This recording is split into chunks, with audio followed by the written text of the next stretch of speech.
Hi, this is Low Carb, me and you. I'm Alexander, and today I'm showing you a quick low carb sweet and sour cucumber salad. This salad is a great side dish for a warm summer day, balancing out a rich or spicy meal, or as a sugar-free snack.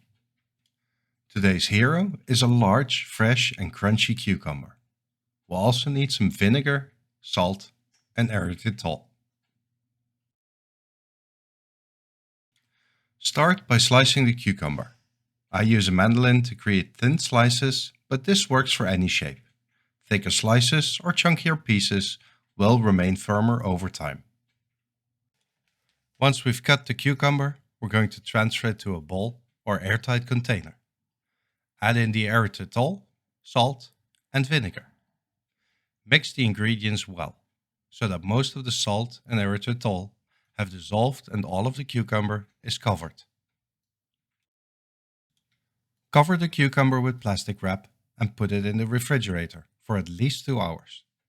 Make sure to occasionally stir through the bowl, because only a part of the cucumber is sitting in the dressing. You can keep the salad for several days. The cucumber will get a bit softer, but the flavor will be better. While the cucumber was in the fridge, it will have let go of some of its fluids. I prefer to drain the salad before serving as not to have too much additional vinegar flavor on the salad.